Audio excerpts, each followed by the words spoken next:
जय श्री विष्णु हरि। प्राचीन काल में भारतवर्ष में एक राजा राज करता था। वह बड़ा ही प्रतापी, दानी और धर्मात्मा था। उसके महल में हमेशा साधु संतों और आचार्यों का तांता लगा रहता था। राजा प्रत्येक गुरुवार को नियमित रूप से व्रत रखता था और सुबह उठकर भूखों, अनाथों और ब्राह्मणों को स्वर्ण मुद्राएं, वस्त्र तथा अन्न दान करता था। उसके राज्य में कोई भी दुखी नहीं था। परंतु राजा की रानी का स्वभाव इसके ठीक विपरीत था। वह बड़ी कंजूस और क्रूर विचार की थी।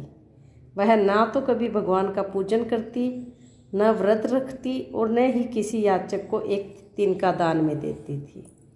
जब राजा दान करते तो रानी मन ही मन जलती और राजा को भी पुण्य कर्म करने से रोकती थी।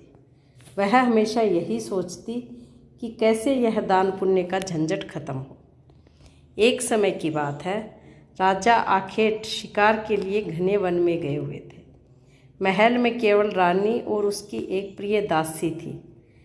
उसी समय देवगुरु बृहस्पति देव ने रानी की परीक्षा लेने और उसे सद्बुद्धि देने के लिए एक वृद्ध साधु का रूप धारण किया। वे हाथ में भिक्षा पात्र लेकर महल के मुख्य द्वार पर पहुँचे और आवाज़ लगाई, अलख निरंजन माते भिक्षाम देहि। रानी उस समय महल के आंगन को साफ कर रही थी। साधु की आवाज़ सुनकर वह द्वार पर आई और झुंझलाकर बोली, हे साधु महाराज, मैं इस रोज़ रोज़ के दान पुण्य और भिक्षा देने के काम से तंग आ चुकी हूँ। मेरा पति सारा धन कंगालों में लुटा देता है। कृपया करके मुझे कोई ऐसा उपाय बताइए जिससे यह सारा राजपाट और धन नष्ट हो जाए। ना रहेगा बांस और ना बजेगी बांसुरी। मैं आराम से अपनी ज़िंदगी जीना चाहती हूँ। साधु रूपी बृहस्पति देव ने गंभीर होकर कहा, हे देवी, तुम कैसी विचित्र स्त्री हो। संसार में लोग संतान सुख और अकूत धन संपत्ति की कामना करते हैं और तुम लक्ष्मी को घर से भगाने की बात कर रही हो। यदि तुम्हारे पास धन अधिक है तो उसे शुभ कार्यों में लगाओ, अनाथालय खुलवाओ, प्यासों के लिए कुएं और बावड़ी बनवाओ, भूखों के लिए सदावर्त यानी भोजनशाला शुरू करो। इससे तुम्हारा लोक और परलोक दोनों सुधरेंगे। परंतु रानी पर साधु की सीख का कोई असर नहीं हुआ। उसने हठ पकड़ लिया और कहा कि मुझे ऐसा पुण्य नहीं चाहिए, मुझे बस वह उपाय बताइए जिससे सारा धन नष्ट हो जाए। रानी का ऐसा हठ देखकर साधु ने लंबी सांस ली और कहा, यदि तुम्हारी यही मति है तो सुनो। तुम गुरुवार के दिन सूर्योदय के बाद उठना, अपने केशों यानी बालों को पीली मिट्टी से धोना और उसी दिन वस्त्र भी धोना। राजा से कहना कि वह गुरुवार को हजामत बनवाए, भोजन में मांस और मदिरा का सेवन करना, घर के आंगन को गोबर से लीपना और शाम के समय घर में दीपक मत जलाना। यदि तुम लगातार 3 गुरुवार ऐसा करोगी तो तुम्हारा सारा धन धान्य नष्ट हो जाएगा। यह कहकर साधु महाराज वहाँ से अंतर्ध्यान हो गए। रानी ने साधु के कहे अनुसार ही किया।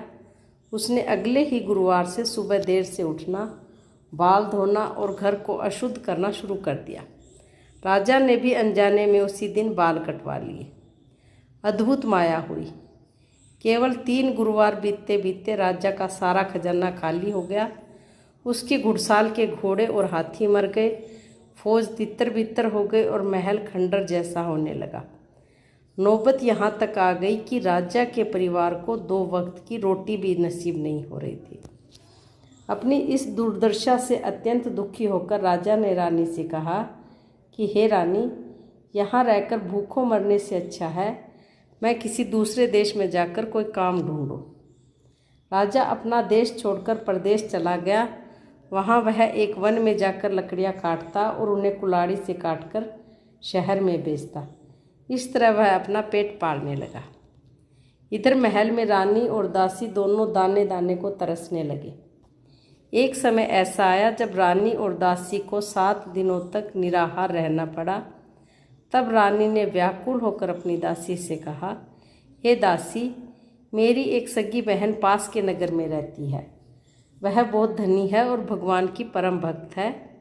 तुम उसके पास जाओ और हमारी स्थिति बताकर कुछ सेर अनाज मांग लाओ।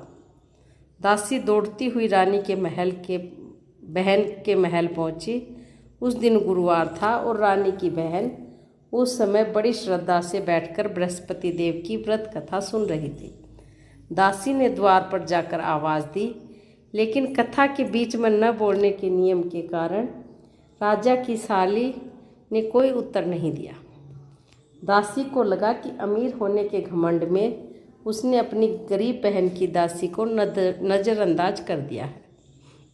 वह रोती हुई वापस आई और रानी से बोली कि हे रानी, आपकी बहन को बहुत घमंड हो गया है। उसने मुझसे बात तक नहीं की और मुझे खाली हाथ लौटा दिया। रानी ने अपनी किस्मत को दोष दिया और दोनों भूखी सो गई। बृहस्पति देव की दया और पीला भोजन।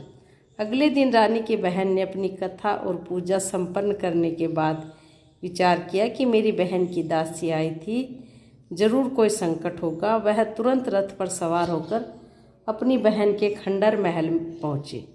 उसने रानी को गले लगाया और पूछा, बहन, कल तुम्हारी दासी आई थी, लेकिन मैं उस समय भगवान की कथा सुन रही थी, इसलिए बोल नहीं सकी। बताओ क्या बात है। रानी ने रोते हुए कहा कि बहन, हमारे घर में खाने को अन्न का एक दाना भी नहीं है। हम 7 दिनों से भूखे हैं। यह सुनकर बहन की आंखों में आंसू आ गए। उसने कहा, बहन देखो, भगवान बृहस्पति देव सबकी मनोकामनाएं पूरी करते हैं। तुम अपने घर के पिछले हिस्से में जाओ, शायद वहाँ भगवान ने तुम्हारी सुध ली हो। दासी ने जब पिछले हाथे में जाकर देखा तो वहाँ एक कोने में बड़ा सा घड़ा रखा था जो सोने की मुद्राओं और शुद्ध अन्न से भरा हुआ था। यह देखकर दोनों की खुशी का ठिकाना न रहा। दासी ने तुरंत रसोई बनाई और सबने भरपेट भोजन किया। अब दासी की सीख और दोबारा व्रत की शुरुआत। भोजन करने के बाद दासी ने रानी से कहा कि हे रानी, हम हर रोज़ भूखे मरते हैं और यह अन्न केवल हमें एक बार मिला है। क्यों ना हम भी आपकी बहन की तरह गुरुवार का व्रत रखें और बृहस्पति देव की कथा सुनें। वे अवश्य ही हमारे सारे कष्ट दूर करेंगे। रानी के मन में अब बुद्धि आ चुकी थी। उसने कहा, हाँ, मैं अवश्य व्रत रखूंगी। अगले गुरुवार को रानी और दासी ने सुबह उठकर स्नान किया, परंतु उनके पास पूजा के लिए चने की दाल, मुनक्का और पीला चंदन खरीदने के लिए पैसे नहीं थे। वे व्याकुल हो गई। तब बृहस्पति देव पुनः साधु का रूप धर के उनके पास आए और उन्हें पूजा की सामग्री दे गए। रानी और दासी ने केले के वृक्ष के पास जाकर जल अर्पित किया, चने की दाल और मुनक्का चढ़ाए, पीले वस्त्र धारण किए और श्रद्धापूर्वक गुरुवार की पावन व्रत कथा सुनी।